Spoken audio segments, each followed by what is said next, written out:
So hello friends, welcome to the video. तो चलिए GK और करंट अफेयर्स को आगे बढ़ाते हैं। आज बारी है सितंबर 2021 के 50 most important MCQs current affairs और जीके के। ठीक है, तो 50 सवाल रहेंगे, उसके साथ साथ काफी एडिशनल एक्सप्लेनेशन भी रहेगा। तो कहने को सवाल 50 है, पर काफी और हम यहाँ पे चीजें सीखेंगे। शुरू करते हैं। पहला सवाल, president's colour has been awarded to which of the following, and the answer is Indian naval aviation. पहली बात तो ध्यान रखिएगा, किसी भी मिलिट्री यूनिट को मिलने वाला सबसे हाईएस्ट ऑनर होता है प्रेसिडेंट कलर। ठीक है, और वो मिला है इंडियन नेवल एविएशन को। तो these two facts are very very important. उसके साथ साथ अगर हिस्ट्री की बात करी जाए तो इंडियन नेवल एविएशन की कहानी 1951 से, बेसिकली 1951 में पहला एयरक्राफ्ट आया था, और 2 साल बाद 1953 में पहला नेवल एयर स्टेशन आया था जिसका नाम था आईएनएस गरुड़। वैसे तो हिस्ट्री में और भी चीजें हैं, पर ये दो ज्यादा इंपॉर्टेंट रहेंगी यहाँ पे। ठीक है, पहला एयरक्राफ्ट और पहला नेवल एयर स्टेशन, नाम लिख दिया मैंने यहाँ पे। ठीक है, बाकी करंट वाली बातों में बता चुका हूँ, तो वेरी वेरी इंपॉर्टेंट। अगले सवाल पे चलते हैं। जेपेड 2021 एक तरह की मल्टीनेशनल मिलिट्री एक्सरसाइज है। ये कौन ऑर्गेनाइज करता है, किस देश में होता है? And the answer is Russia. इसे रशिया ऑर्गेनाइज करता है, और लगभग 17 पार्टिसिपेटिंग कंट्रीज थी, उसमें इंडिया भी थी। इंडियन आर्मी का भी लगभग 200 लोगों का कंटिजेंट गया था रशिया पार्टिसिपेट करने के लिए। एक बात ध्यान रखना, इसमें ना दो तरह की चीजें होती हैं, एक तो पार्टिसिपेटिंग कंट्रीज होती हैं और ऑब्जर्वर कंट्रीज होती है। जैसे अभी 2021 वाले में India was a participating country, total 17 participating countries थी। और जैसे चाइना हो गया, पाकिस्तान हो गया, ये ऑब्जर्वर कंट्रीज थी। ये अंतर पता होना चाहिए, पर मेन रशिया है, दैट इज इंपॉर्टेंट। आगे चलते हैं। Which of the following countries have declared an economic emergency to contain, और मतलब basically control the rising inflation level? And the answer is, ये क्राइसिस चल रहा है श्रीलंका में। ठीक है, क्लियर है बात। नेबर्स के भी काफी सवाल आते रहते हैं, तो the previous question was very very important. Which of the following articles is associated with deputy speaker of the Lok Sabha? And the answer is 93 article. इसमें ध्यान रखिएगा फ्रेंड्स, लगभग 830, अब तो खैर ये सवाल तब बनाया था, अब और दिन उसमें जुड़ गए होंगे, तब से डेप्यूटी स्पीकर की पोस्ट खाली है।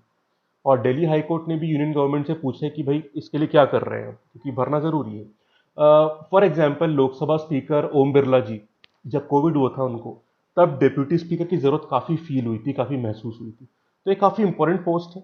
पोजीशन भी अपनी बात बोल रहे हैं कि भाई हमने काफी प्रेशराइज किया कि भाई इलेक्शन होने चाहिए फॉर डेप्यूटी स्पीकर, पर अभी तक अपॉइंट नहीं हुआ। तो देखिए, लेट अस सी कि क्या इसमें अपडेट रहता है। और क्योंकि खबर में आई है चीज, तो आर्टिकल के हिसाब से it's a very important question. 93 deputy speaker of the Lok Sabha.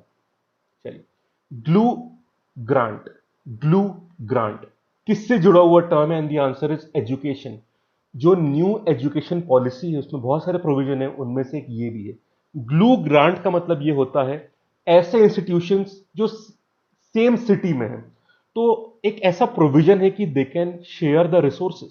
ठीक है, for example financial resources, buildings, या कुछ ऐसे प्रोग्राम बना के कि स्टूडेंट्स आपस में, मतलब यहाँ के स्टूडेंट्स कुछ क्लास वहां अटेंड कर पाए, इस तरह से एक एक सिनर्जी लाई जाए ताकि रिसोर्सेज शेयर हो पाए। बड़ा इंटरेस्टिंग कॉन्सेप्ट है, और कई सेंट्रल यूनिवर्सिटीज कॉन्सेप्ट को ट्राई करने के लिए अभी आगे बढ़ रही हैं। देखते हैं क्या होता है, क्योंकि around I think 40 central universities try करेंगी। Let us see how it goes, but काफी इंटरेस्टिंग कॉन्सेप्ट है, नाम ध्यान रखिएगा। आगे चलते हैं। Which of the following political parties has announced a 9-member committee to plan sustained agitation on national issues? ये पूरी प्लानिंग कांग्रेस पार्टी ने करी है। ऐसा पहली बार हुआ है वैसे कि किसी अपोजिशन, मेन अपोजिशन पार्टी ने इस तरह से एक प्रॉपर कमिटी बनाई है एक सस्टेन्ड एजिटेशन या इश्यूज के लिए। ठीक है, इसे वैसे हेड करेंगे दिग्विजय सिंह, जो कि फॉर्मर चीफ मिनिस्टर रह चुके हैं मध्य प्रदेश के। ठीक है, तो एक पूरा सिस्टमैटिक प्लान चल रहा है, सक्सेसफुल कितना होता है पता नहीं, बट अपडेट है आपके सामने। आगे चलते हैं। डेफ एक्सपो 2022, मतलब डिफेंस एक्सपो जो होता है, 22 वाला कहां पे होगा? तो 2022 वाला होगा गांधीनगर में। इसका 12th एडिशन होगा, 12वां एडिशन। तो गांधीनगर, जो कि गुजरात में कैपिटल है, that is the answer. Okay, defence expo. Very important question from the environment and ecology section.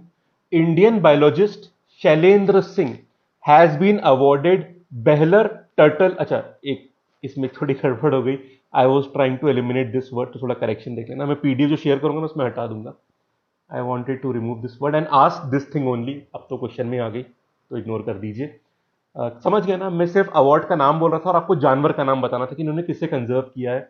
अब चलो आ गया, छोड़ते, कोई टेंशन की बात नहीं है, फैक्ट समझ लीजिए, वेरी वेरी इंपॉर्टेंट। फोटो देख लीजिए, ये है शैलेंद्र सिंह। इन्हें पता है क्यों अवार्ड मिला है? अवार्ड है बेहला टर्टल कंजर्वेशन अवार्ड। क्यों मिला है? क्योंकि लगभग 3 के आसपास स्पीशीज थी टर्टल की हु आर क्रिटिकली इंडेंजर्ड, और इनके एफर्ट की वजह से अब उनकी हालत काफी बेटर है और मतलब काफी इंप्रूवमेंट हुआ है चीजों में। तो टर्टल कंजर्वेशन के लिए इनको अवार्ड मिला है, तो टर्टल आंसर हो गया। I will do the correction in the PDF, clear है बात? सो ध्यान रखना इनका नाम, that is very very important, and turtle conservation, दो चीजें वेरी इंपॉर्टेंट। फोटो आप देख सकते हैं, ग्रेट वर्क। ईडा क्या है? ये एक तरह का हरिकेन है जो यूएसए के नॉर्थ ईस्ट पार्ट में आया है, काफी नुकसान पहुंचा है प्रॉपर्टीज वगैरह को, और काफी लोगों की डेथ भी इसमें हुई है। ठीक है, तो ईडा एक तरह का हरिकेन है जो यूएसए के नॉर्थ ईस्ट पार्ट में हुआ है। आगे चलते हैं।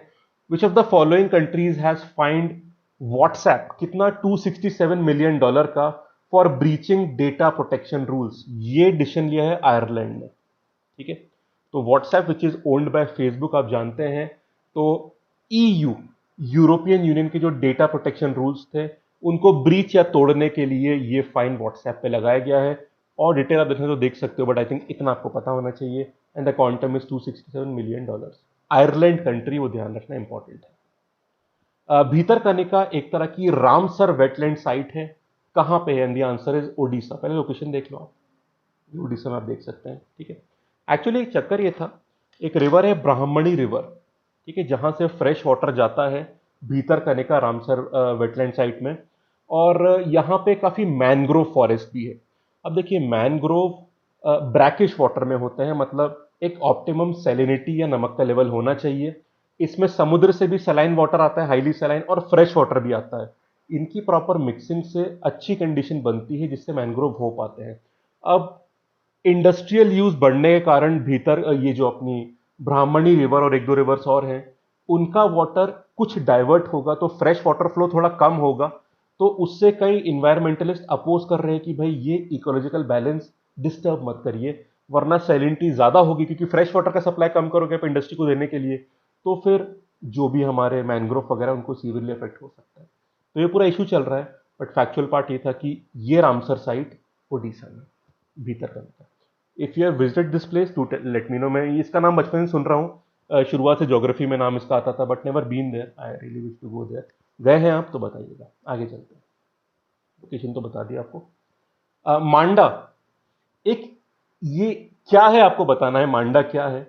इसे यूनिक ब्रीड का टैग मिल चुका है, कौन से इंस्टीट्यूट की तरफ से? National bureau of animal genetics resources, NBAGR। मांडा क्या है, फोटो देख लो क्लियर हो जाएगा। बफेलो, ठीक है, भैंस का टाइप है। तो मांडा बफेलो जो है, इसे यूनिक ब्रीड का टैग मिल चुका है। बड़ी खास तरह की ये बफेलो होती है। इसमें क्या होता है ये पता है कहां पाई जाती है? जो हमारा ईस्टर्न घाट से कोरापुट एरिया जो है ना, उसमें वहां पाई जाती है। और मतलब इट इज हाईली रेजिस्टिव, मतलब जिसका रेजिस्टेंस लेवल इन्फेक्शन के लिए काफी हाई है, डिसीज कम होते हैं, और काफी कम रिसोर्सेज में इनका मतलब ग्रोथ हो जाती है। बिल्कुल, काफी कम रिसोर्स डिमांड करती है, तो हर तरह से डिसीज भी कम और रिसोर्स की रिक्वायरमेंट भी कम, तो काफी काम की buffalo. And the answer is Manda buffalo. ठीक है, तो ध्यान रखना, वेरी इंपॉर्टेंट क्वेश्चन। सितंबर में ना फ्रेंड्स डेज भी काफी आते हैं, जो इंपॉर्टेंट डेज होते हैं ना, ऐसे 3-4 सवाल मिलेंगे आपको। तो एक तो दिन याद कर लेना और थीम याद कर लेना, क्लियर है? चलो, international day of clean air for blue skies, इसे सेलिब्रेट करते हैं हम 7 सितंबर को, क्लियर है बात? और इस बार का जो था क्लीन एयर, नहीं नहीं, हेल्दी, हेल्दी वर्ड था, हेल्दी एयर, हेल्दी प्लैनेट। ठीक है, ये थीम है इस बार 2021 का, बट 7 सितंबर आपको डे याद होना चाहिए, very very important. Clean air for blue skies, उसके दिन की बात चल रही है। चलिए अगले सवाल। Which of the following state has passed a bill providing 70% reservation for locals in private sector jobs with monthly salary up to 40,000? And the answer is Jharkhand. वैसे ये काम और कौन कर चुका है पता है आपको? आंध्र प्रदेश, और उसके साथ साथ हरियाणा। तो हरियाणा, आंध्र प्रदेश और अब यहां पे झारखंड इस लिस्ट में जुड़ जाएगा, जो कि प्राइवेट सेक्टर में भी लोकल स्किल रिजर्वेशन प्रोवाइड कर रहा है। कुछ एक अपर सैलरी स्लैब होता है वैसे। ठीक है, चलो भाई आगे चलते हैं। बीर शिकारगाह वाइल्ड लाइफ सेंचुरी कहां पर है? जस्ट एक सेकेंड होल्ड करिएगा।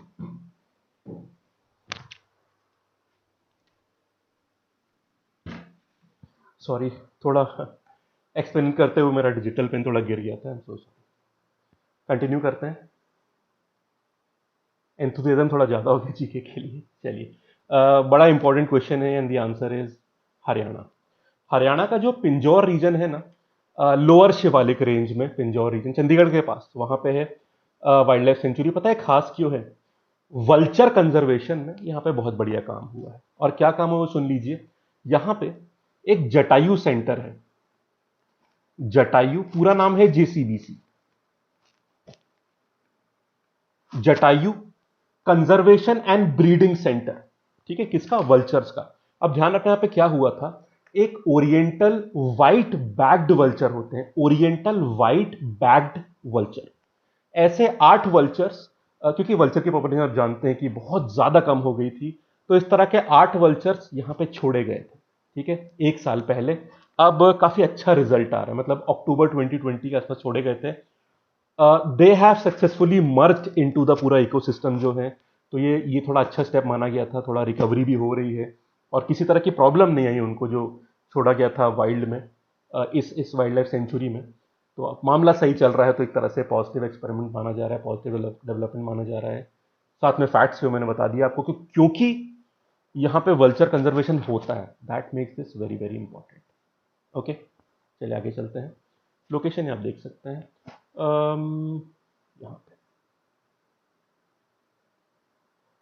ठीक है, अभी चंडीगढ़ इसमें दिख नहीं रहा है, पर थोड़ा जूम किया तो दिख जाता। चंडीगढ़ के पास में है पिंजौर, जो एरिया हरियाणा का है। Who has won US open 2021 women category की बात हो रही है। एमा रडुकनु, ग्रेट ब्रिटेन की प्लेयर है। फैक्चुअल सवाल but very very important, great Britain की। ठीक है, India will collaborate with which country to work towards installing 450 gigawatt of renewable energy by 2030। ये कोलैबोरेशन होगा यूएसए के साथ। ठीक है, इसमें किस तरह कोलैबोरेशन होगा, किस तरह का जो कॉपरेशन रहेगा, फाइनेंसिंग में भी, टेक्नोलॉजी ट्रांसफर, हर चीज में रहेगा। ओके, वैसे यूएस गवर्नमेंट के जो स्पेशल इन्वॉय हैं क्लाइमेट चेंज के लिए, उनका नाम है जॉन केरी। तो वो काफी कंट्रीज में घूम रहे थे, इंडिया भी आए थे, तभी ये सब। और वैसे हमारे एनवायरमेंट मिनिस्टर है भूपेंद्र यादव जी, भूपेंद्र यादव जी। ठीक है, तो इनकी मीटिंग हुई थी, सब डिसीजंस लिए गए थे। नाम भी ध्यान रखिएगा, वेरी इंपॉर्टेंट। खासकर जॉन केरी स्पेशल इन्वॉय है यूएसए के क्लाइमेट चेंज के लिए। India will link fast payment systems with which country to aid fund transfer. मतलब ये जो फास्ट पेमेंट सिस्टम है, किन 2 कंट्री से कोलैबोरेट हुए हैं, किन्हें लिंक करा जा रहा है? एक इंडिया, दूसरा सिंगापुर। ठीक है, इंडिया वाले पेमेंट सिस्टम को यूपीआई बोलते हैं, आप यूपीआई यूज ही करते हैं, यूनिफाइड पेमेंट इंटरफेस। सिंगापुर वाले को बोलते हैं पे नाउ। और अब इन दोनों को इंटीग्रेट करने का डिसीजन हो चुका है। जुलाई 2022 तक इंटीग्रेशन हो जाएगा। फायदे क्या होंगे वो ध्यान रखिएगा, वैसे तो आप समझ ही सकते हो, fast transfer, low cost transfer, ये सारे फायदे होंगे।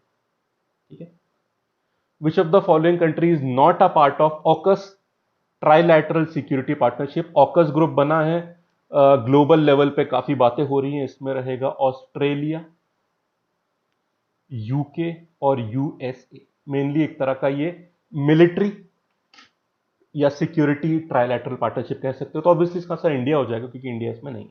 ठीक है, अच्छा, एक और पर्पज है इस ग्रुप का, सबमरीन ट्रांसफर मेनली इसमें होगा यूएसए से ऑस्ट्रेलिया के लिए, क्योंकि बेसिकली ऑस्ट्रेलिया के आसपास के क्षेत्रों में चाइना काफी असर्ट कर रहा है, एग्रेसिव मूव दिखाता है, तो इसलिए और बेटर सबमरीन्स दी जाएंगी।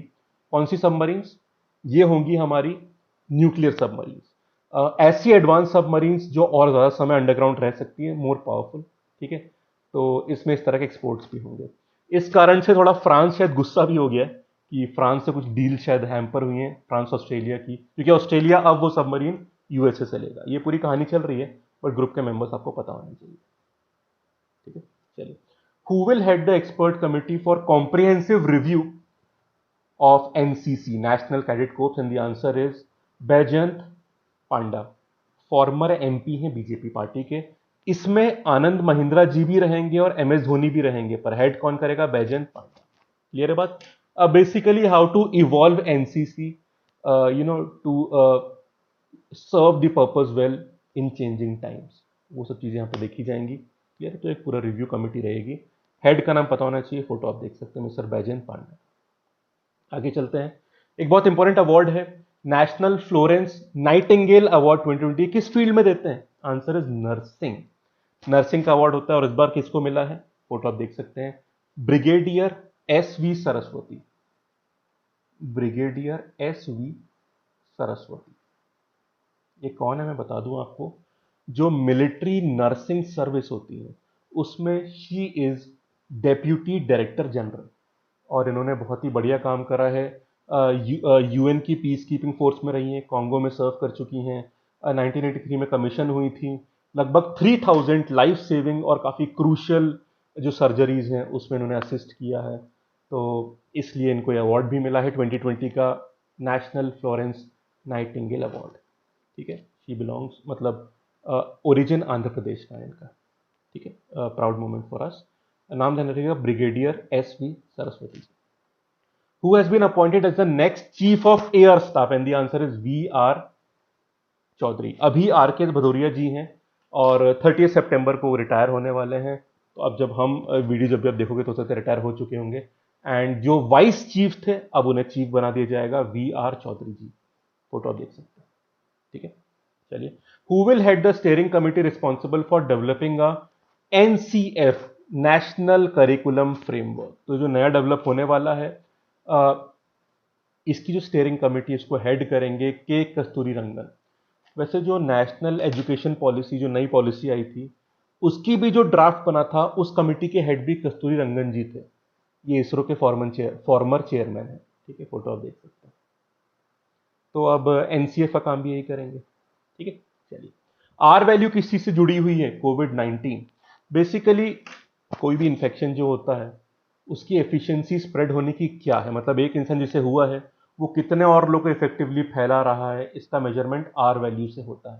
ठीक है, अब यहां ध्यान रखिएगा, अगस्त एंड में ये वैल्यू 1 के ऊपर थी, पर अभी मिड सितंबर के आसपास की वैल्यू 0.92 हो गई है। बहुत अच्छी बात है कि आर वैल्यू कम हो रही है, कि इन्फेक्शन का स्प्रेड कम हो रहा है। We have to be careful, very very important, but एक अच्छा पॉजिटिव ट्रेंड है। उसके अलावा अलग अलग शहरों में बात करें तो फॉर एग्जाम्पल दिल्ली और पुणे में आर वैल्यू 1 से कम है, पर कोलकाता, बैंगलोर, चेन्नई और मुंबई में 1 से ज़्यादा है, तो थोड़ा ऊपर नीचे होता रहता है, बट कंट्री का फिलहाल जो था वैल्यू 0.92, वो आपको पता होना चाहिए कि आर वैल्यू क्या होती है। वर्ल्ड राइनो डे, एक और डे आ गया, एक और डे आ गया। ठीक है, कब होता है यहां पे देखिए, डिटेल देख लो, 22 सितंबर है, बट यहां पे थीम भी क्लियर हो जाएगी आपको।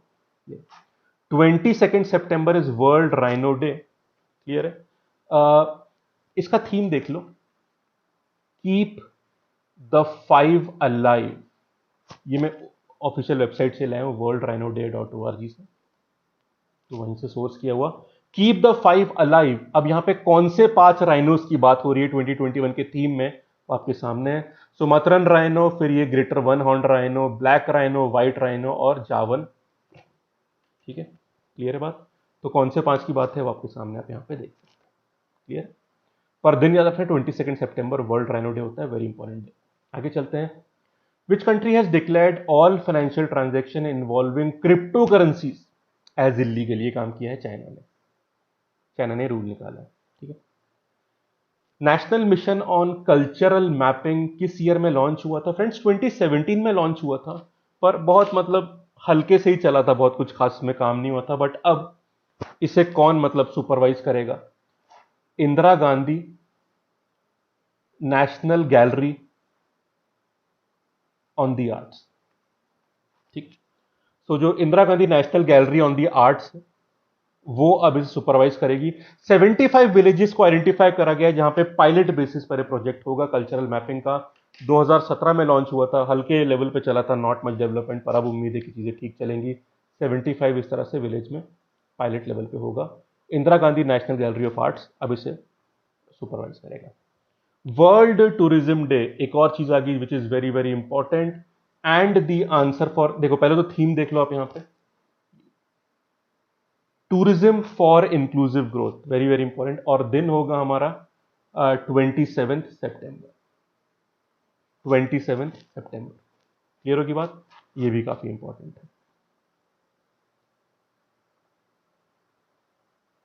चलिए आगे चलते हैं।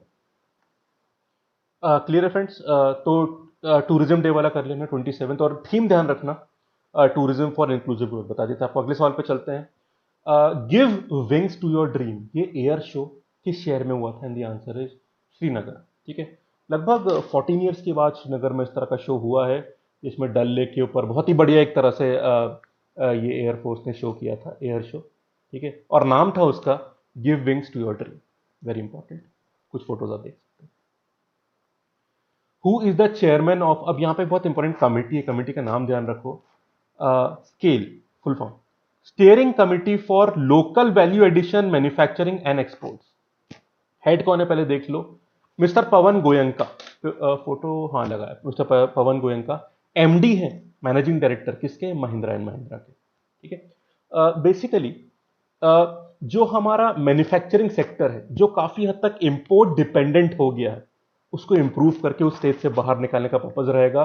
यहाँ पे काफी फील्ड्स देखी जाएंगी मैन्युफैक्चरिंग में, मतलब मान लो आप टॉयज रहेंगे, ड्रोन्स रहेंगे, टेक्सटाइल रहेगा, बहुत सारी फील्ड्स यहाँ पे रखी गई हैं। ठीक है, और मैन्युफैक्चरिंग सेक्टर को इंप्रूव करने के लिए करा गया है। बाकी लोग भी मेंबर हैं इसके, सलील सिंघल, मनप्रीत कौर होगा शायद, मनमीत कौर है, थोड़ा करेक्शन कर लीजिएगा, चेक कर लीजिएगा क्या नाम है, शेषगिरी राव। तो ये भी मेंबर्स है, पर हेड कौन रहेगा? पवन गोयंका। नंदा जी का नाम एक बार क्रॉस चेक कर लीजिएगा प्लीज। आगे चलते हैं। ठीक है, तो हेड का नाम पता होना चाहिए, that is very important. Name the first country in Europe to have women majority parliament, जहां पे मतलब विमेन 50% से ऊपर है, और ये बढ़िया अचीवमेंट हुआ है आइसलैंड में। ठीक है, और हेड का नाम भी देख लीजिए, जो वहां की प्राइम मिनिस्टर हैं, कैटरीन जैकोस डॉटर, ये उनका फोटो देख सकते हैं। तो पार्लियामेंट भी 50% से ऊपर फीमेल्स हैं, और प्राइम मिनिस्टर का नाम आप देख सकते हैं। आइसलैंड, जोजिला पास श्रीनगर को कनेक्ट करेगा लद्दाख से।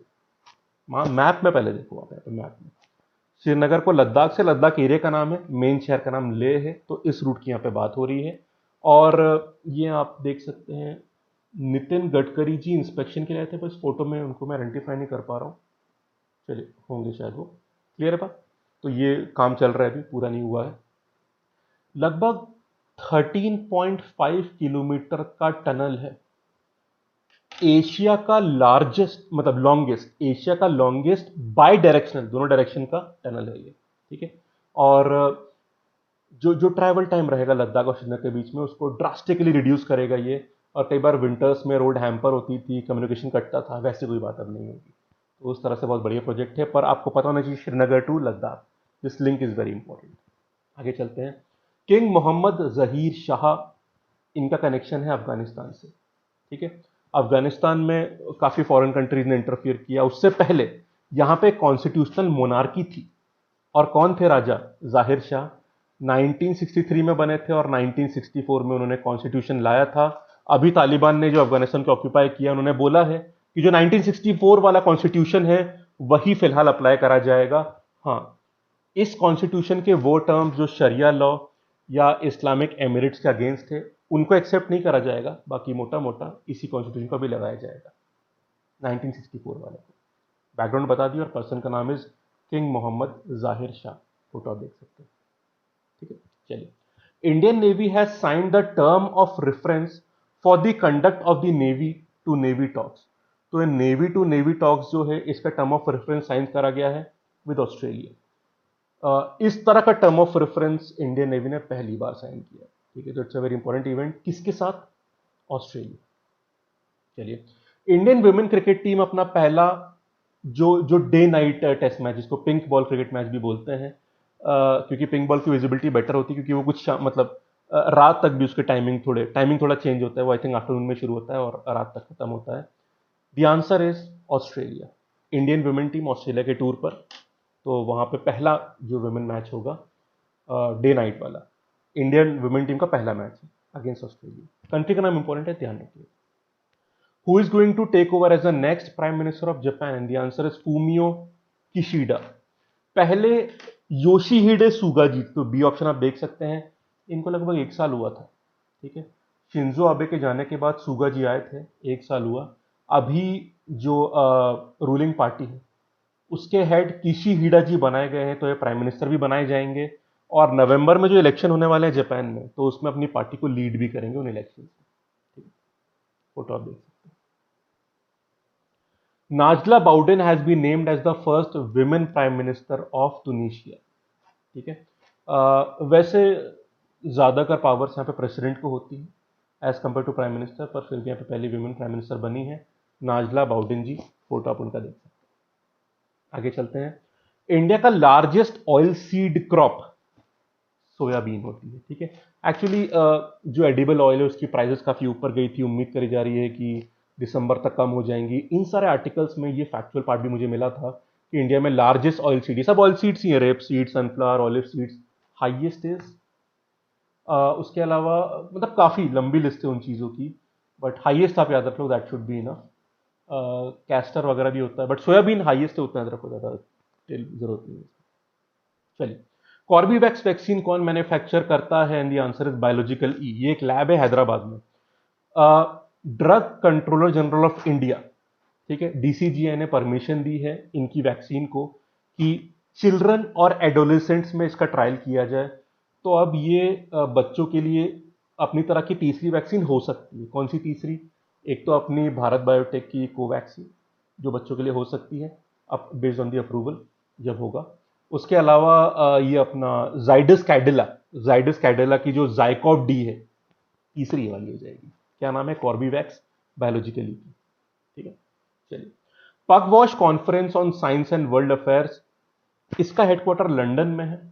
और जैसे ये लोग पीस के लिए भी काम करते हैं और साइंस के लिए भी काम करते हैं। फॉर एग्जाम्पल, अफगानिस्तान में जो दोहा मीट या फिर जो दोहा पैक्ट हुआ था, दोहा अकॉर्ड हुआ था, जिसके बाद यूएसए ने तालिबान से बातें करना शुरू करी थी, उससे पहले पगवॉश का बहुत इंपॉर्टेंट रोल अफगानिस्तान में था। जो भी बातें होती थी between the various factions of Afghanistan including Taliban, उसमें पगवॉश काफी इंपॉर्टेंट रोल प्ले करता था, ठीक है। इसलिए इन्हें आईएस वगैरह से काफी धमकियां भी मिलती थी, इसके ऊपर आर्टिकल आते थे। But the important thing is कि इनका रोल क्या था और हेडक्वार्टर कहाँ पे। चलिए, government of India has launch which portal, अब एक नया पोर्टल लॉन्च करा गया। पर्पस देख लीजिए, to facilitate private donors corporate social responsibility contributions and volunteering activities in the field of education. तो प्राइवेट सेक्टर इस पोर्टल के थ्रू कंट्रीब्यूट कर सकता है एजुकेशन के लिए। नाम देख लीजिए पोर्टल का, Vidyanjali 2.0, very important, Vidyanjali 2.0। Purpose बता दिया मैंने आपको, basically private sector participation in education के लिए, कंट्रीब्यूशन के लिए। Recently, Union Cabinet has approved how much amount for a product linked incentive scheme for textile sector। तो टेक्सटाइल सेक्टर की इस PLI स्कीम में 10,683 करोड़ रुपीस का प्रोविजन या अप्रूवल दिया गया है, ठीक है। इंपॉर्टेंट अमाउंट है। Under UAPA, unlawful activities prevention act, investigation की टाइम लिमिट होती है 90 डेज, ठीक है। और यहां पे एक और बात कही गई है, जो सुप्रीम कोर्ट ने कही थी, कि कोई भी मैजिस्ट्रेट 90 डेज की लिमिट को और आगे नहीं बढ़ा सकता। हाँ, कुछ स्पेशल कोर्ट्स बढ़ा सकती है उस पीरियड को, बट कोई मैजिस्ट्रेट इस 90 डेज की ड्यूरेशन को नहीं बढ़ा सकता। ये हाई कोर्ट ने कहा था, एक बार चेक कर लेना, जितना मुझे पता है सुप्रीम कोर्ट ने शायद कहा था, but do check this fact. पर मेन बात है कि मैजिस्ट्रेट्स इस ड्यूरेशन को नहीं बढ़ा सकते, स्पेशल कोर्ट्स बढ़ा सकते हैं। चलिए, यूएस ओपन की दोबारा बात आ गई, मेंस कैटेगरी की विनर की अब बात कर रहे हैं। डैनियल मेडवेडेव जीते थे, फोटो देख लीजिए, और ये है रशिया के, ठीक है। पहले हमने बात करी थी विमेन कैटेगरी, अब मेन कैटेगरी की बात हो रही है। Indian navy is handed over a passenger variant Dornier aircraft to which country? Dornier aircraft ये जो पीछे खड़ा हो आप देख सकते हैं, तो आंसर है मॉरिशस। तो नेशनल कोस्ट गार्ड जो मॉरिशस का है उनको हैंड ओवर कर दिया गया है, तो the name is important, Mauritius. Handing over ceremony आप देख सकते हैं। चलो, who is heading the panel for rationalization of government bodies and proposal for Ministry of Railways? And the answer is Sanjeev Sanyal. इन्होंने रेलवेज के लिए काफी important as a head of this panel session दिए हैं, सॉरी, क्लियर है। Sanjeev Chanel का photo आप देख लीजिए। ही इज मतलब एक मतलब सीनियर फाइनेंशियल एडवाइजर है फाइनेंस मिनिस्ट्री के, ठीक है, हाँ principal economic advisor, that is the term actually, principal financial advisor finance ministry में। इस कमेटी के हेड बने थे रेलवेज के लिए। उन्होंने काफी सजेशन दिए, उनमें से एक दो जैसे फॉर एग्जांपल बताऊं मैं आपको, Chris.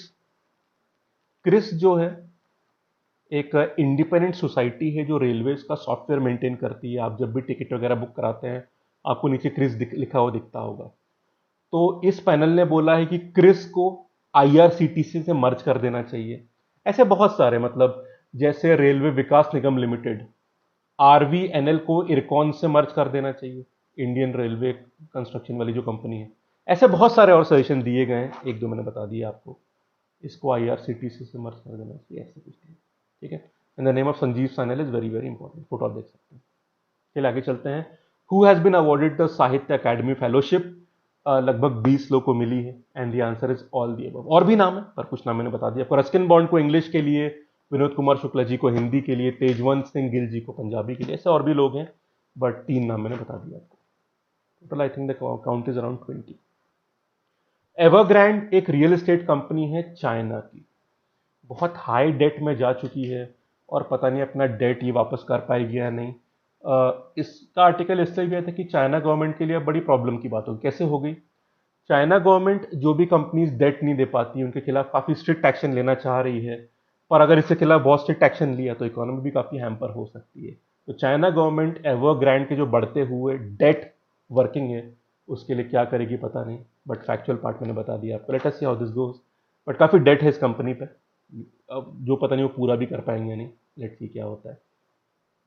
Which country has authorise the use of booster vaccine dose for a specific category? कौन? जो लोग ओवर 65 है या फिर adult at high risk of fever disease या जो हाई एक्सपोजर जॉब में है, ये डिसीजन लिया है यूएसए ने।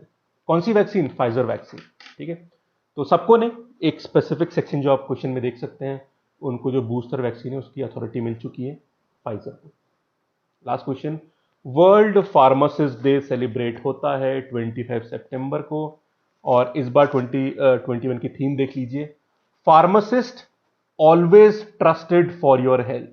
ये इस बार का थीम है for the world pharmacist day 25 सितंबर, ठीक है फ्रेंड्स। तो ये थे सितंबर के 50 very important questions along with the relevant explanation. कोशिश पूरी करेगी कि कोई गलती नहीं हुई हो, बट कोई भी गलती हो तो आप डिस्क्रिप्शन में लिख दीजिएगा। अगर मुझे पकड़ में आती गलती तो मैं भी इसको ऐड कर दूंगा, तो डिस्क्रिप्शन एक बार चेक कर लेना, कुछ करेक्शन हो तो मैं बता दूंगा आपको, ठीक है फ्रेंड्स। तो अगर वीडियो यूजफुल लगा हो तो लाइक कर देना, that is a very big motivating thing for us. Comment जरूर करिएगा अपने ऑनेस्ट फीडबैक्स, और सब्सक्राइब और बेल आइकन मत भूलिएगा। Thank you, have a nice day.